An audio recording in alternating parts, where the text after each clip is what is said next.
para que el mensaje siga siendo claro. Hay que cuidarnos y hay que cuidarnos entre todos. Se reunieron, ahí está la foto.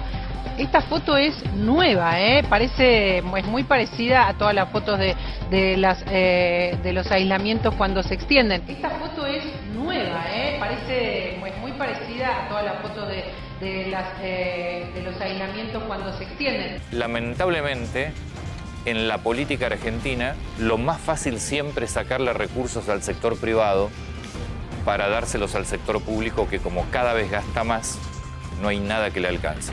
Vos sabés que hay mucha gente enojada que va a tener que pagar el impuesto. La pregunta que me hizo Merkel al terminar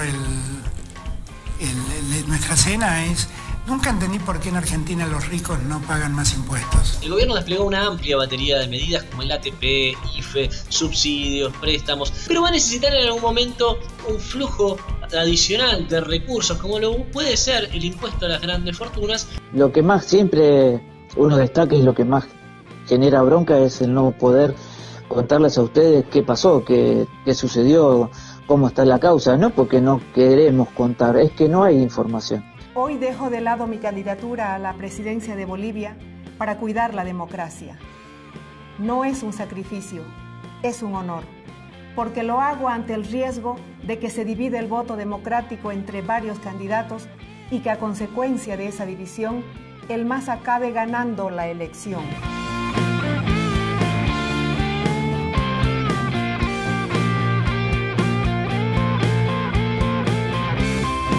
Bienvenidos a Alta Data, el lugar donde te enterás de todo lo que pasa en un toque. Un viernes cargadísimo de información porque está asignada esta jornada, por supuesto, por el aislamiento social preventivo y obligatorio, su extensión en la Argentina y la advertencia de los expertos que pidieron básicamente que la política no interfiera con las decisiones sanitarias que tiene que tomar no solo el gobierno nacional, sino también cada uno de los gobiernos provinciales o municipales para contener el virus y evitar su propagación. Pero donde sí se puede meter la política, y lo está haciendo, es en el financiamiento que nos está dejando esta crisis causada por el coronavirus y también, no nos olvidemos, por los 4 años del gobierno de Mauricio Macri. Hablo de lo que se denominó como impuesto a las grandes riquezas o este aporte solidario por única vez que afecta solamente a 12.000 personas y que los grandes medios intentan hacernos creer que nos va a tocar a vos o a mí, cosa que no va a suceder. Una concentración económica que sabemos que no solamente es de la Argentina, sino en todo el mundo. Así que metámosle pata y arranquemos con este Alta Data que empieza así.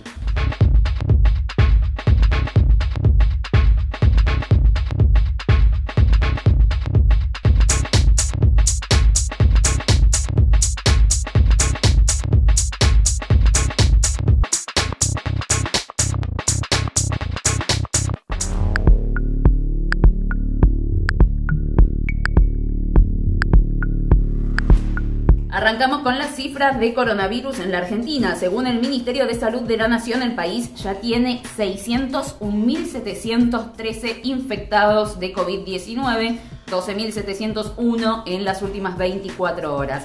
Además, la Argentina contabiliza 12.491 fallecidos, de los cuales 344 ocurrieron en la última jornada y hasta el momento hay 467.286 personas recuperadas de coronavirus.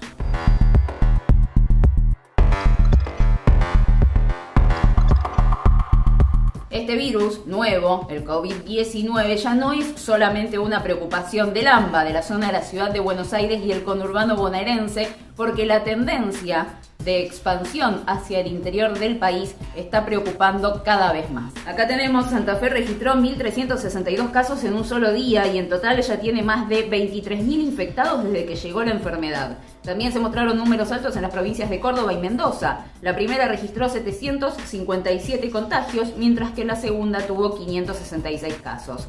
En Mar del Plata, el intendente de General Pueyrredón dijo que el recurso humano está complicado. Mendoza vuelve a la fase 1 por 2 días para evitar festejos de la primavera. Como les decía al principio, en una jornada marcada claramente por la extensión del aislamiento social preventivo y obligatorio, llamó muchísimo la atención una carta enviada por el comité de expertos que asesora al presidente Alberto Fernández en esta materia y donde le pidieron a los distintos gobiernos, a los nacionales, provinciales y municipales, que avancen con bloqueos sanitarios en caso de ser necesario, y pidieron también, muy importante, que las disputas, las internas políticas, no se metan en las cuestiones sanitarias de las cuales dependen la salud de todos los argentinos. Con esta frase que vamos a ver ahora queda clarísimo. El virus no es oficialista ni opositor, dijo el Comité de Expertos asesor del Gobierno Nacional.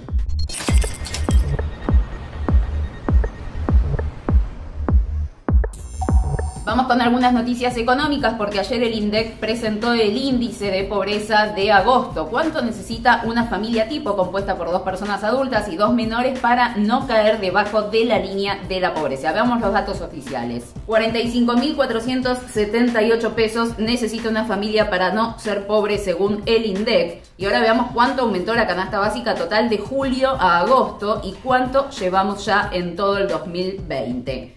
Acá tenemos, en agosto hubo una suba del 2,1% y en todo el año del 16,2%. Y como siempre te decimos, en las crisis no todos pierden. Hay un pequeño grupo de personas que tienen muchísima plata que se ven recontra beneficiados aún en estos momentos complicados, mientras el resto, la gran mayoría de la población, la está pasando realmente muy mal. Casualmente salió un estudio sobre los billonarios de Estados Unidos y veamos cómo les fue durante la pandemia. Acá tenemos, los 643 más ricos de Estados Unidos ganaron 845 billones de dólares desde el inicio de la pandemia. Esta información es del Institute for Policy Studies. Y entre ellos están Mark Zuckerberg, dueño de Facebook, Elon Musk, propietario de Tesla, Jeff Bezos de Amazon, el más rico del mundo, que ganó 65% más desde que comenzó la pandemia del coronavirus. Según cálculos de especialistas, Bezos podría pagar $105.000 a cada empleado de su empresa y seguir siendo igual de rico que antes de la pandemia. ¡Qué envidia, mamita! Pero por supuesto, como todos sabemos, la concentración de dinero no está solamente en Estados Unidos. Acá en la Argentina también ocurre. El problema es que los grandes medios de comunicación, esos hegemónicos, afines a la oposición, nos quieren poner en una situación de oponernos justamente a este impuesto, a este aporte solidario que solamente va a afectar a 12.000 personas en todo el país. Veamos este flor de informe que se armó la producción de Alta Data con Lisandro Leiva y Lucas Toscani a la cabeza sobre el impuesto que no quieren pagar los ricos. El Estado es esta casa. Ahí está. ¿Qué hace el Estado en esta pandemia? Ayuda a las empresas con mucho dinero. Imagínate, 2 billones de pesos pagándole el salario, el 50% del salario de todos los trabajadores de todas las industrias, inclusive las que tienen más de 800 trabajadores. Impuesto a las grandes fortunas. El proyecto. ¿Este impuesto para qué va a ser? Vamos, para la compra y elaboración de equipamiento médico, elementos de protección, medicamentos y otros insumos críticos para combatir precisamente la pandemia del COVID-19. A ver, a refuerzo de las transferencias a personas que hayan perdido sus ingresos por la crisis ocasionada por la pandemia. ¿Cómo se llama esto? Esto se llama IFE y ATP. Hoy vos pagás un sachet de leche lo mismo que lo paga una persona que tiene una fortuna de 8.000 millones de mangos. Hoy. ¿Pero entonces, qué propones? ¿A que tiene más plata le pague más? No, cambiar la estructura impositiva. Terminar con el IVA, por ejemplo, para, el IVA no puede ser una tarjeta alimentaria, ¿viste? La pregunta que me hizo Merkel al terminar nuestra cena es: nunca entendí por qué en Argentina los ricos no pagan más impuestos.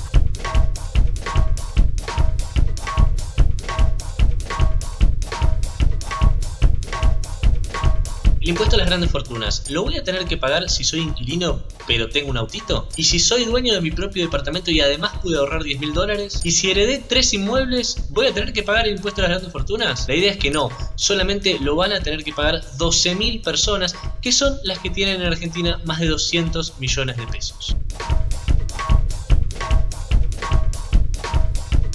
Las consecuencias socioeconómicas de la pandemia ya las conocemos y hemos ahondado sobre eso en numerosas ocasiones. En Argentina, igual recordemos que al comienzo de la cuarentena, el presidente Alberto Fernández había prometido un impuesto a las grandes fortunas para mitigar el impacto que tenía la crisis sobre los más vulnerables. Una crisis que vale la pena recordar fue autoinfligida por el macrismo, pero fue profundizada ahora con la llegada del coronavirus. Mientras acá se demoraron 4 meses en presentar el proyecto, un proyecto que todavía no vio la luz y que es justamente contrariado por los grandes multimillonarios y sus voceros en medios y en el Congreso, en el resto del mundo se han logrado varios avances justamente en debatir y en grabar a los grandes multimillonarios y a los grandes terratenientes. There are lots of people who are talking about wealth taxes and the whole kind of fear of a wealth tax coming in, although the government has played it down, has kind of been fanned in the last week by this review into capital gains tax, which has been carried out by the wonderfully named Office of Tax Simplification. So the government could pay for the entire crisis in one go if it applied a one-off tax of about 2.5% to household wealth. The tax would be levied on wealth, including the value of the main home. Now, he says put a 0.5% annual value charge on all land and property, and you could raise 65 billion a year and pay off all of the COVID debt by 2026, easy peasy. The only problem is the Conservative Party will put wealth first, therefore cuts will be the most likely to pay for it. Recordemos que el 45% de la riqueza de todo el mundo está concentrada solamente en el 1% de la población mundial. Justamente por eso, ante una crisis sanitaria, social y económica, este debate tomó más fuerza que nunca. Estos números reflejan la inequidad no solamente en la cada vez mayor pérdida de poder adquisitivo que sufrimos nosotros, el 99% de la población mundial, sino además en el acceso a el agua potable, cloacas, vivienda, salud, medicamentos, derechos humanos elementales que deberían estar garantizados para todos y no lo están. Bueno, el debate tuvo tanta volumen que llegó ya a los principales medios del mundo.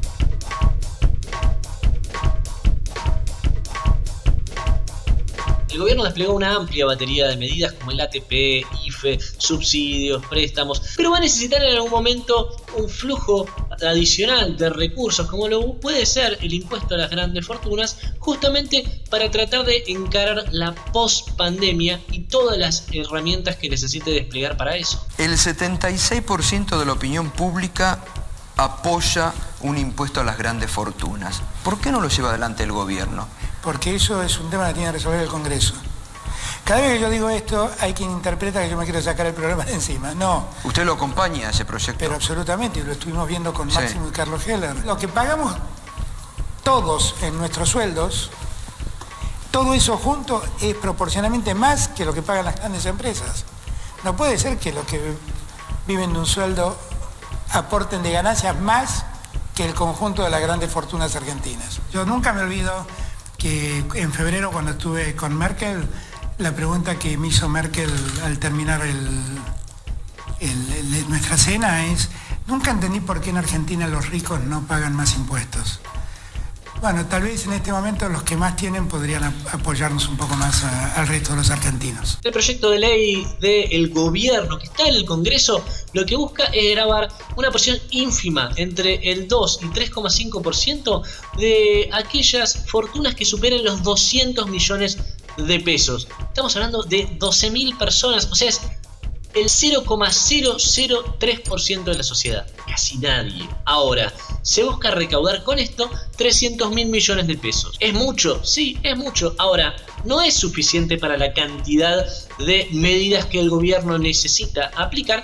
Tampoco le representa una diferencia a estas 12.000 personas. Estamos hablando de que son personas que pueden pagar esto y no les representa absolutamente nada para ellos. Lo que necesitamos en Argentina es una reforma en serio de todo el esquema tributario, que es completamente regresivo. Hoy día una persona pobre gasta el 100% de sus ingresos y por ello paga aproximadamente un 21% de impuestos, que es el IVA. El gobierno nacional va a presentar en las próximas semanas, antes de fin de año, un proyecto de reforma de los impuestos en Argentina que esperamos vaya en esta dirección. Es una deuda muy pero muy grande que tiene el Estado para con la sociedad argentina.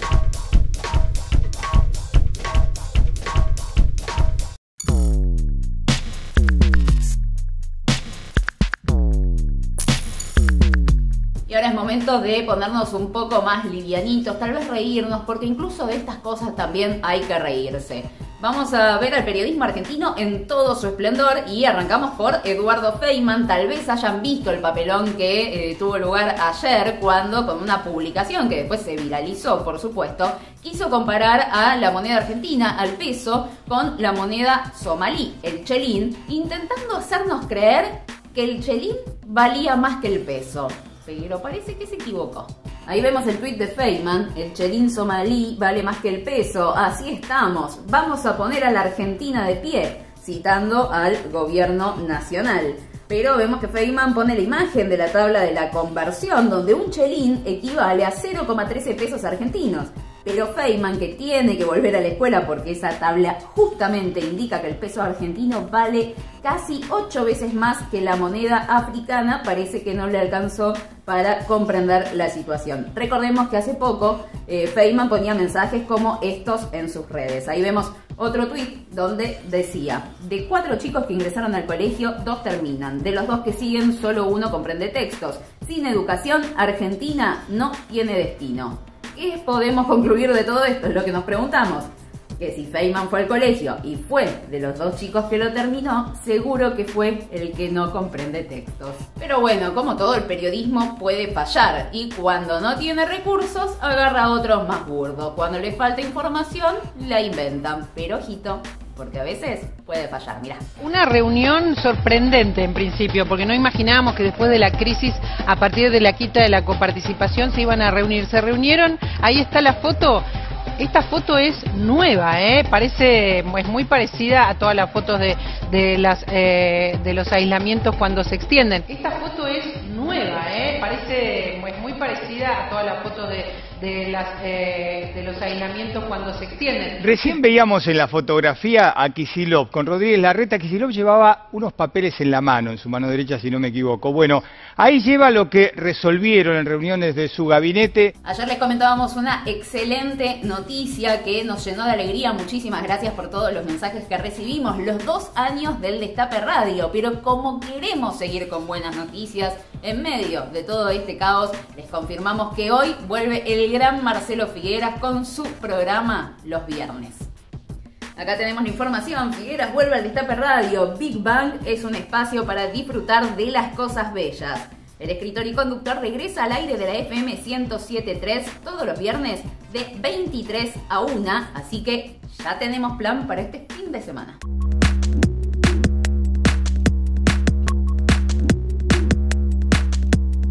Hoy se cumplen 14 años de la desaparición de Jorge Julio López. Desaparición en democracia, testigo clave en la causa contra el genocida Miguel Echecolás.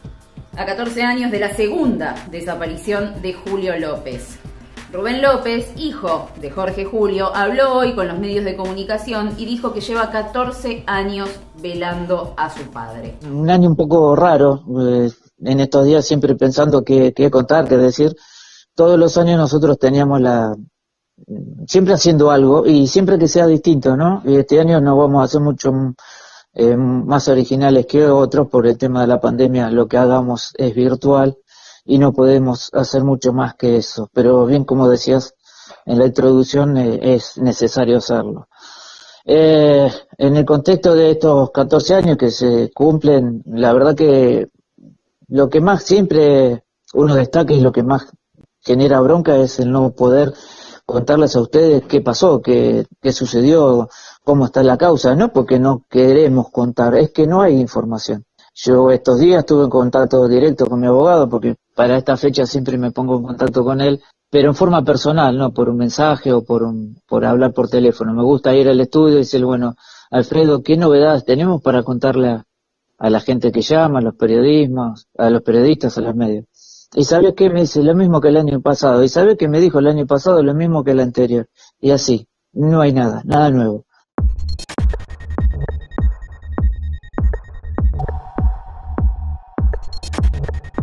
Vamos con algunas informaciones internacionales. Volamos hacia Bolivia porque allí Yanina Áñez, la presidenta de facto que tomó el poder después de un golpe de estado contra Evo Morales en noviembre del año pasado, parece que baja su candidatura para preservar la democracia. Veamos un poco cómo surgió esta figura en la política de Bolivia. Ahí vemos las imágenes de su asunción tras el golpe, lo que fue su gobierno de militares, donde se persiguió al expresidente Evo Morales y a los funcionarios de su partido, el MAS, en una suerte de cacería humana.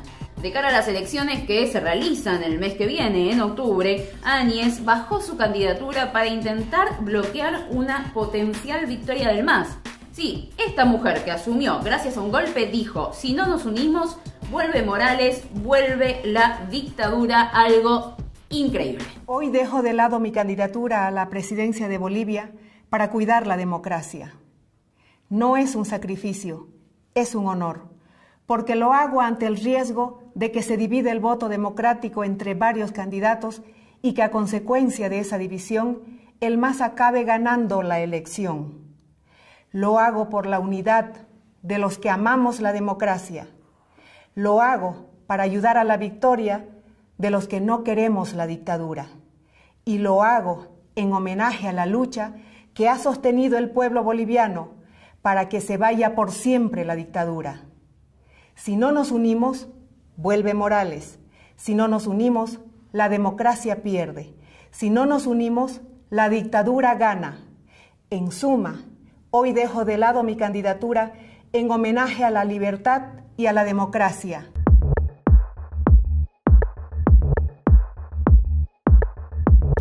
Nos vamos despidiendo lentamente de este Alta Data con 3 al toque, 3 noticias que lees en un toque en eldestapeweb.com. Vamos con la primera que tenemos para ustedes.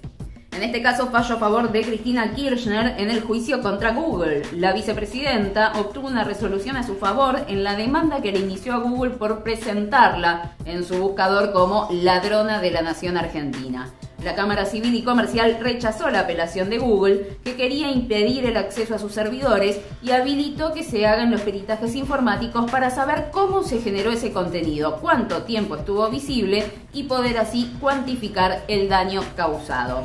Seguimos con la información. Los Abrojos, procedimiento para investigar si Macri rompió la cuarentena.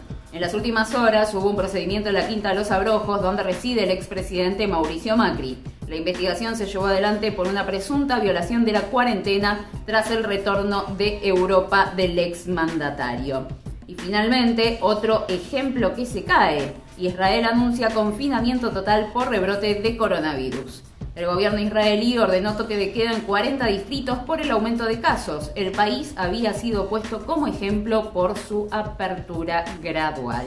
Momento de ir con una de las partes que más nos gustan de Alta Data, que es leer sus comentarios. Muchísimas gracias por estar del otro lado, por participar, por darle like a todos los videos que subimos, por compartirlos y dejar sus posteos abajo, porque nos ayuda un montón para que esto le llegue a la mayor cantidad de gente posible. Y como siempre, los invito a sumarse a este proyecto que es El Destape, para que crezcamos todos juntos de la mano. Ustedes saben que un pequeño aporte para nosotros es un montonazo y pueden hacerlo entrando al destapeweb.com. Arriba hay un banner que dice Hagamos Historia, hacen clic ahí y les juro que es recontra fácil. Vamos con el mensaje. En este caso la tenemos a Silvia Castillo, que dice: Larreta tacaño, comprale las maquinitas a los chicos, no seas tan cínico. Se nota mucho que querés menos pobres en tu ciudad cementada y con macetones grises. Para la mano, Larreta. Muchas gracias, Silvia, y a todos los que están del otro lado participando de Alta Data. Y este es mi último Alta Data. Para los que me siguen en redes sociales, hice una encuesta para ver si querían que me despida con mi gatito, que se llama Pinta.